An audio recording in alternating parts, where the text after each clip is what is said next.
운명이란 과연 정해져 있는 것일까요? 그럼 그 운명은 누가 정하고 누가 만들어내는 것일까요?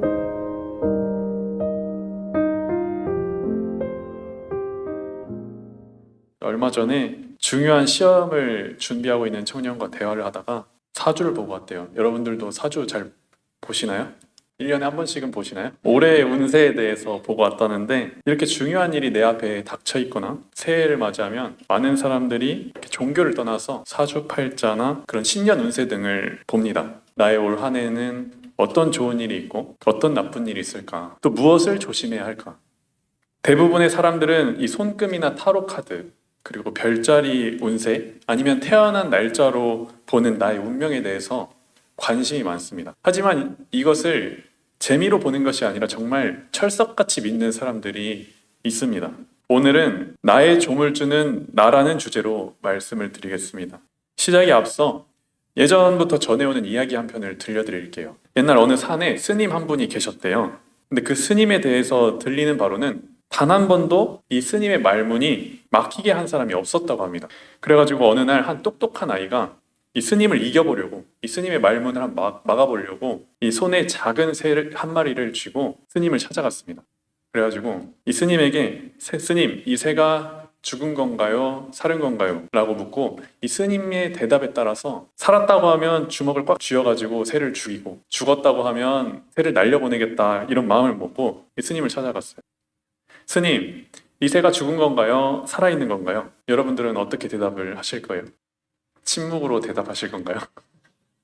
스님이 웃으면서 이렇게 말했다고 합니다. 얘야, 그 새의 생사는 네 손에 달려있지 내 말에 달려있지 않는다. 꼬마는 그 새를 날려보내면서, 스님, 어떻게 이렇게 지혜로우신가요? 스님이 예전에는 난 정말 멍청한 아이였다. 하지만 매일 진리를 열심히 공부하고 생각하다 보니 이 지혜가 생기기 시작하더구나. 너는 나보다 더 지혜로운 사람이 될 것 같다라고 이야기를 했다고 합니다.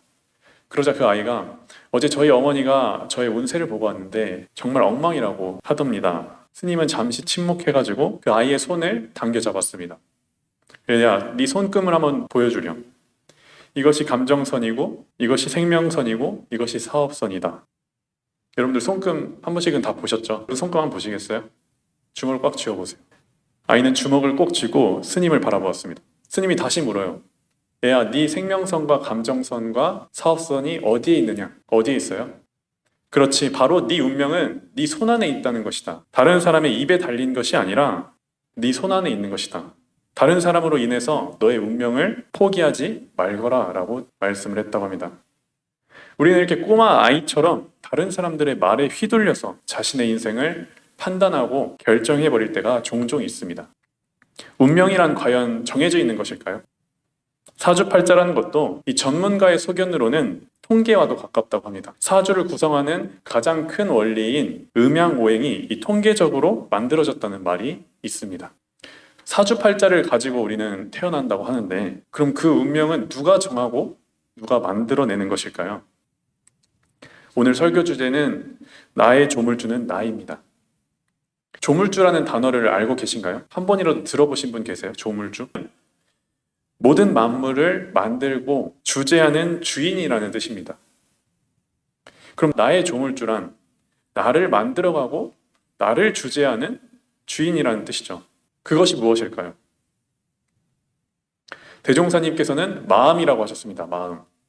누구나 이 마음을 가지고 있는데요. 마음을 가지고 있는 각자가 자기의 조물주라고 말씀을 하셨습니다. 영원히 죽지 않는 것, 죄를 만들어내기도 하고 복을 만들어내기도 해서 이 조물주 노릇하는 것이 있습니다.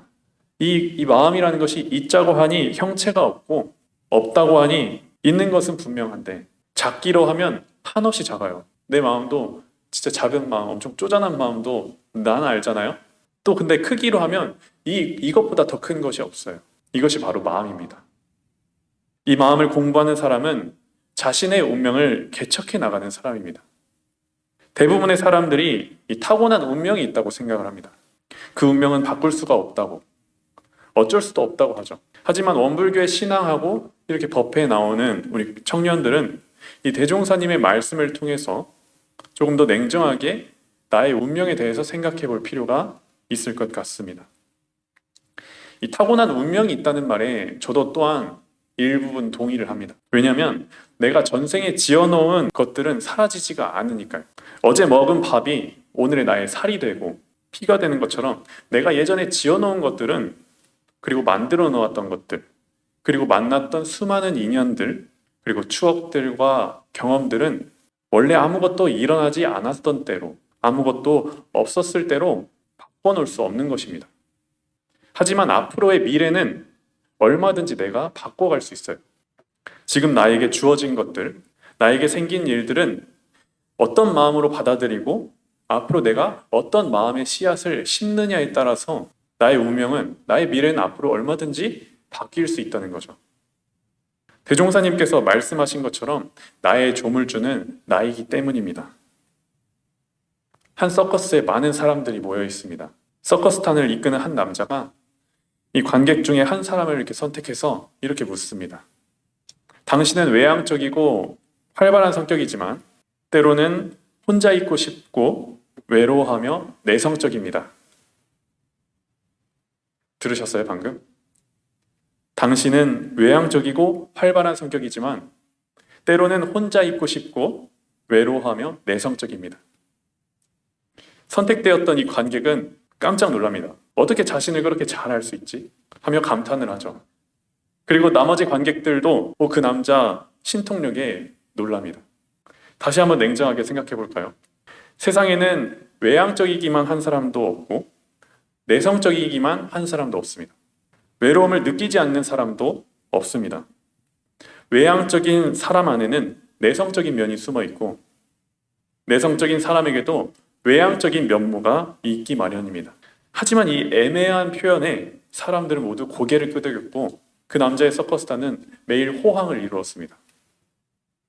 두루뭉술한 표현에 감탄하는 사람들의 심리를 적극적으로 활용했던 이 사람은 이 19세기 말에 서커스로 큰 성공을 거두었던 피니어스 테일러 바넘이라는 사람이래요. 그래서 우리가 혈액형으로 사람을 분류하는 것처럼 아주 일반적인 정보인데도 자신만의 것으로 받아들이는 이런 성향을 바넘 효과라고 합니다. 바넘 효과. 저도 처음 알았습니다. 페루의 인디언들은 혈액형이 모두 같대요. 그들이 모두 O형이라고 해서 같은 성격이나 같은 운명으로 가지는 것은 아니죠. 그런데도 우리는 그 사람이 A형이라서 그래, O형이라면 저러지 않았을 거야 라고 말하는 경우가 종종 있습니다. 요즘 MBTI는 과학이다라는 말이 나올 정도로 정말 많은 사람들이 자신의 MBTI를 확인하고 또 서로 맞춰보고, 우리 청년들도 한번 MBTI 이야기를 좀 했었죠. 이 MBTI도 사주팔자의 음양오행과 같이 심리 유형의 여러 통계들을 분석하여 16가지의 성격 유형으로 나누는 지표라고 합니다. 저는 그동안 INTJ인 줄 알았는데요. 며칠 전에 이제 짐 정리를 하다가 대학교 3단 센터에서 검사를 받았던 MBTI 결과지를 찾았어요. 근데 거기에 ISTJ라고 되어 있더라고요. 그동안 전 INTJ인 줄 알고 INTJ의 성격을 많이 봤을 거 아니에요? 그렇게 이제 뭔가 생각하고 행동하고 맞아 공감하고 이렇게 살았는데 그 결과지는 ISTJ였어요. 이 MBTI를 보면 참 공감되는 유형이 참 많이 있었습니다. ISTJ 성격 유형 특징을 이제 며칠 전에 검색해보고 많은 공감을 했는데요. 이래서 사람들이 MBTI는 과학이라고 하는구나라는 것을 느꼈습니다. 이 ISTJ의 여러 가지 특징 중에서 이 다수 보수적인 성향이라는 특징이 있었는데 이 공감이 되면서도 좀 고치고 싶은 특징이었어요. 저에게는.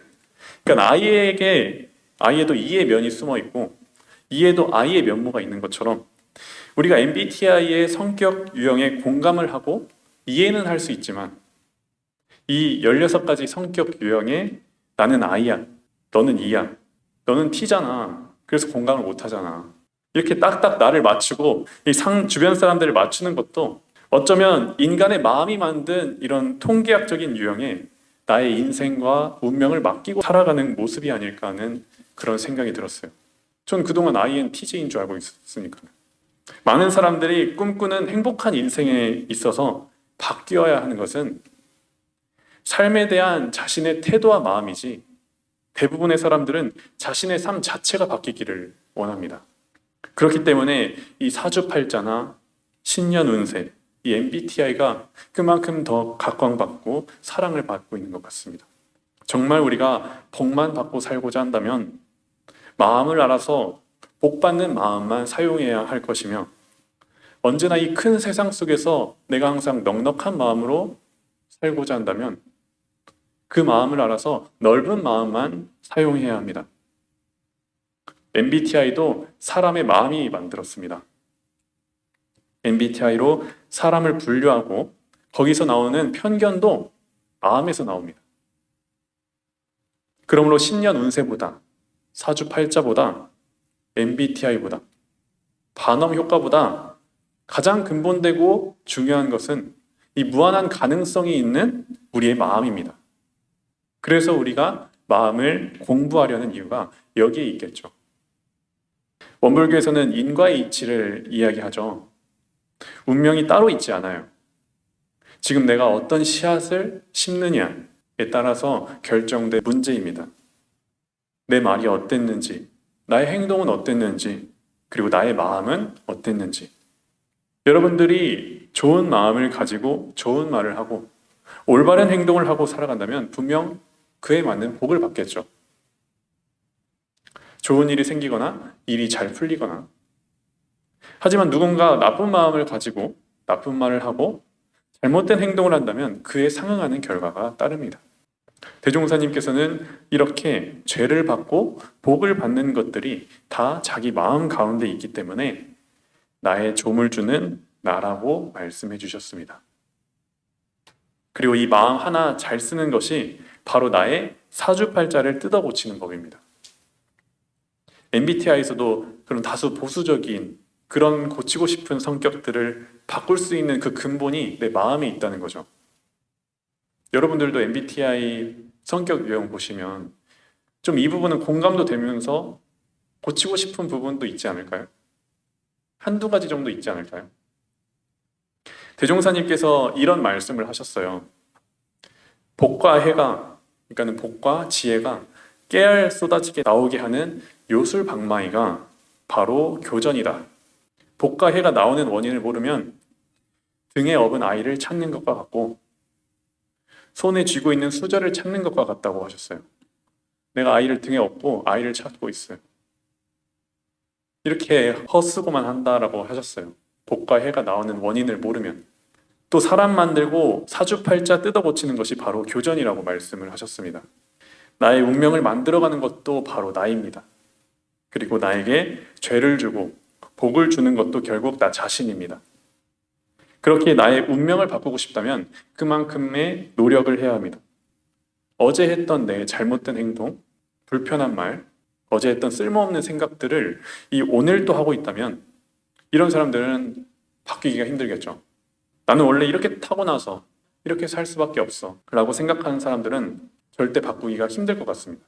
다시 정리해서 말하자면 나의 예전 모습들, 내가 했던 생각과 행동, 말들을 돌아보고 이런 내가 되고 싶다. 나는 이런 삶을 살고 싶다 하는 방향으로 새로운 오늘을 살아가는 겁니다.